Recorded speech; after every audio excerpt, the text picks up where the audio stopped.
Hello, my name's Annie and welcome to my first video on this channel. What this channel is, it's basically an audiobook channel where I read to you guys underrated books that I think are really good. It's my way of sharing, basically.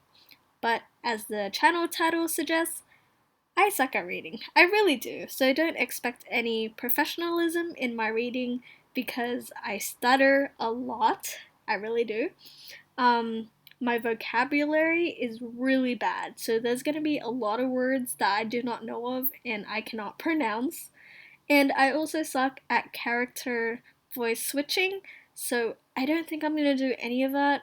I don't even know the voices of these characters, so I'm just going to make them up or something. I mean, I do know them, I just don't know how to act them or speak like them. But anyways, yes. So what I'm starting this channel off with is a series where I read this Harry Potter fanfiction called Harry Potter and the Elemental's Power. I know you're probably weirded out because it's a fanfiction and, made by fans. They're not really that great usually, but trust me on this, I love this fanfiction so much because the way this fanfiction changes the original story of Harry Potter and the way it makes its own story with its additional characters. Not too many additional characters, it's not that confusing, I hope. But it's just really good, at least I think so. And I just wanted to share it on YouTube. Hopefully someone will like it as much as I do. If not, that's fine, that's completely fine. Everyone's different. You don't have to like it. If you're watching this, of course, you don't have to, but I think you guys should give it a chance. Watch a few episodes on my channel of this series. Hopefully you will like it. If not, again, it's fine. But yeah, that's basically how it's gonna go. So I will start off with the introduction. I just finished the introduction to my channel, but I will start off with the introduction to this fanfiction, and then I will start off with chapter 1. And I think in this episode, this video, I'll just do chapter 1, just to see how long my video will be, because then that will tell me how many chapters to do each video in the future, after this. But yeah, that's basically how it's gonna go. So, Harry Potter and the Elemental's Power, summary, a story about Harry Potter in the Slytherin house. Basically, this story, I mean, of course, it's a whole change in the story, but the Harry Potter in this story, I love him. He is amazing. His personality it's just great, The way they changed him is amazing. Like, it's worth changing him. Just saying. Anyways, he's wielding the Elder Wand. So, if you know the Elder Wand, it's the most powerful wand in the universe of Harry Potter. And he has the mysterious power of an elemental. If you know elemental powers, they're like fire, water, air, earth, avatar type of stuff. So he has an elemental's power. I wouldn't say which, obviously, but you'll probably figure it out after, probably in the end of this chapter, chapter 1. But yeah, that's basically it, the base of the whole story. But the story, of course, there's a lot more to that. Adventure, romance, possible romantic partner. Yeah, I'm not gonna ruin anything. So the author is Sage Ra. This is on Inkitt, by the way, the website, app, whatever, you can read it if you like. There's a ton of awesome stories on Inkitt.com. You should totally check it out. If you want to read this story on your own, just go to Sage Ra or look up the title. That's fine. Or you can just watch my video, just saying. So there's 62 chapters in this story, in this fanfiction. Again, like I said, I don't know how I'm gonna do it, but maybe an episode in my channel will be 2 chapters in it. We don't know how long the chapters are. Well, I do, but it's been so long since I read this book, so I don't know actually. But yeah, we'll see how it goes. Age rating 16 plus. Well, I'm not too strict on it. If you're below 16 and you want to watch this and read it, it's fine.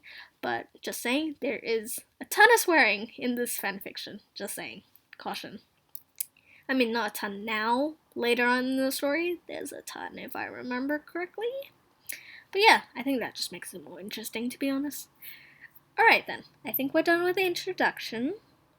We're gonna start off with chapter 1 then. Alright, chapter 1, The Boy Who Lived. 10th of August, 1980. Somewhere in England, in a house which no one knew about, and couldn't be found even if they knew about it, a man was working diligently in his own personal laboratory, concocting a potion and humming quietly.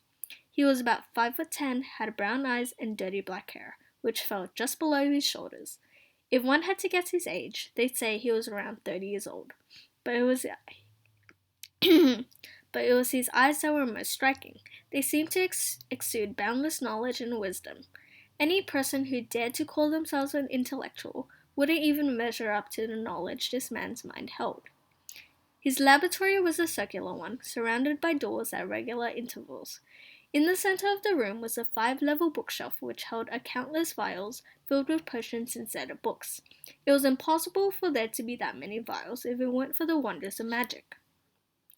On the right side of the shelf, the man stood, carefully adding ingredients into his potion, and on the left side were a number of odd-looking instruments. They were bent and twisted into unrecognizable. You know what, I'm gonna skip that. Shapes and had wires sticking out of them like metallic hairs. Through the door behind the man, piles of books were spilling out chaotically. Some looked positively ancient and some no more than a few days old. But the most striking object in the room was a small cube. It was carved out of a very rare stone known as the onyx. The small artifact had a number of beautiful runes in white carved into it, which gave it an even more exotic look than it already had. If one took a closer look, they'd clearly notice the pale blue aura surrounding it. It was such a mesmerizing object, and yet it could be easily overlooked, for it was carelessly lying under the large pile of books, and would not be seen unless you knew where to look for it. All of a sudden, oh my Jesus. If you can hear my family, I'm so sorry. Yeah.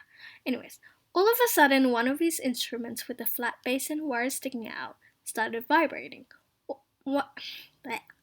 Out of the many thin wires, 2 began to lengthen and start to glow. One was a fiery red, and the other was purest white.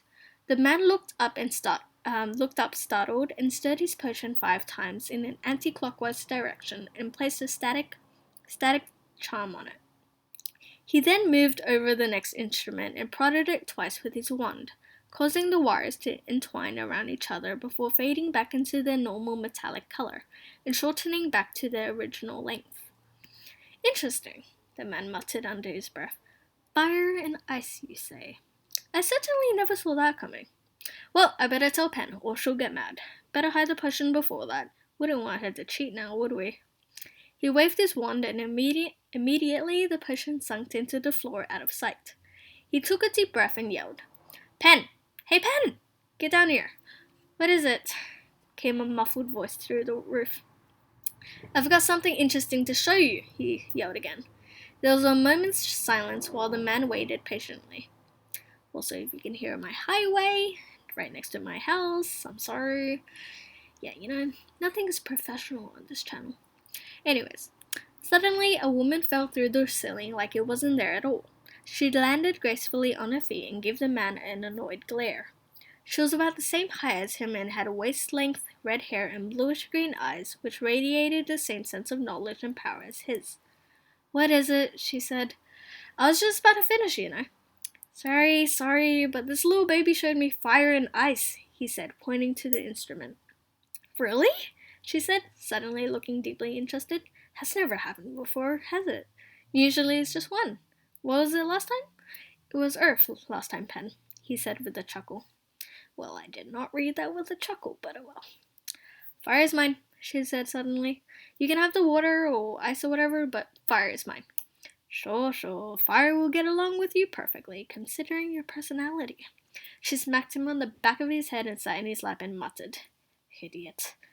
So, when do we bring them here? She asked him. When the time is right, he said, wrapping his arm around her shoulder. Right, 31st of October, 1981. Three mysterious people stood in the streets of Privet Drive, Surrey. The street lights were out, and if they had been turned on, the sight of these three people would have certainly startled the residents in the area. One resembled a huge, shaggy beast that stood over 8 feet tall. The other was an old man who was wearing violet robes with half moon and blue stars printed on it. His beard was so long that he had tucked it in twice into his belt, and the third was a woman who wore the strictest of looks that could intimidate even adults. These three were magical humans called witches and wizards, and they were here for only one purpose. Do you have the boy, Hagrid? Asked the old man who went by the name of Albus Dumbledore. Why, yes, of course, Headmaster, replied Hagrid, and carefully pulled out a tiny sleeping baby from the inside of his coat. So this is Harry Potter, whispered the strict-looking witch. She looked at the child with affection and then slowly brushed her finger against the scar that stood out on his otherwise blemished face. Can't you get rid of that scar, Albus? She said. Even if I could, I wouldn't. Scars can come in handy. I have one myself above my left knee. That is a perfect map of the London Underground. Well, give him here, Hagrid. We better get this over with. Dumbledore put Harry on the ground and pulled out his wand. Albus, what are you doing? Asked McGonagall. Nothing much, Minerva. I don't know if I said that right, but just a few warming charms and some for his own safety, he said calmly. What Albus Dumbledore was actually doing was binding a part of Harry's magic so that the boy wouldn't do any dangerous accidental magic and cause any harm to his Muggle relatives, considering the amount of power the boy had. He did not want Harry to get into serious trouble for something he didn't have any control over. The spell he was performing on Harry was highly illegal and dangerous if done wrong, but he had complete confidence in his abilities. He waved his wand in complex patterns and started chanting under his breath. It sounded like gibberish to McGonagall. A few minutes passed since Albus had begun chanting, and nothing seemed to be happening. He stopped chanting and placed his wand on Harry's forehead. A second later, a sphere of golden light began to glow around Harry and started growing larger and larger until the entire house and a few of the neighboring houses were covered in the light. Suddenly, the light began to withdraw was sucked into little Harry Potter's body. There, it's done, he said, looking a bit tired. What have you done? Warming charms definitely do not do that, she said, looking suspicious. I just activated the wards that are going to keep him safe, Minerva. The little display you just saw was just because of the nature of the wards. No harm can fall upon Harry as long as he lives with his blood relatives, he said. Oh, right, she said, looking embarrassed. Dumbledore chuckled. It's quite all right, Minerva. Goddamn motorbikes. It's quite all right, Minerva. I don't mind. He then bent and picked Harry up. Well, Harry, time for you to join your new family, he said, moving towards number 4 Privet Drive. Sir, could I say goodbye to him? Asked Hagrid, tears forming in his eyes. Of course, Hagrid, said Dumbledore, his eyes twinkling sympathetically, and gave Harry to Hagrid. I'm going to miss you, young Harry, he said, wiping the tears from his eyes. You be good and take care of yourself. He handed Harry back to Dumbledore and busted out crying. McGonagall patted him on the back, trying to comfort him. Dumbledore, meanwhile, took Harry and placed him on the entrance to the house and pinned a letter to his blanket. Well, we have no business being here. We might as well leave. Hagrid and McGonagall nodded, and just as quietly as they had arrived, they left in the same manner, except for Hagrid, who had just come on a flying motorcycle. Dumbledore stood there waiting for them to both go. As soon as they had left, he put his wand out again and waved it towards the house. A reddish-blue light mixed with a little gold covered the house again before expanding out and simmering out of sight. He then pulled out the silver put-outer, which he had used to turn the streets dark, and clicked it once. 12 balls of light had whizzed out of the strange lighter and flew back to their respective lamp, reigniting the street to the bright orange that it was. Good luck, Harry, he murmured, and with a swish of his cloak he was gone. The little child slept peacefully in the breadbasket, unaware of what fate had in store for him. He couldn't know that at this very moment, wizards and witches all over the country were meeting in secret and holding up their glasses, whispering, "To Harry Potter, the boy who lived." Alright, that's the end of chapter 1. I hope you liked it. I mean, it wasn't anything interesting yet and huge, but that's basically chapter 1. I think that's enough time for this episode. So I think we're just gonna do one episode per video, possibly. I'm not so sure how big the other chapters are. But anyways, I hope you liked it. Yeah, that's basically it. Alright, bye bye.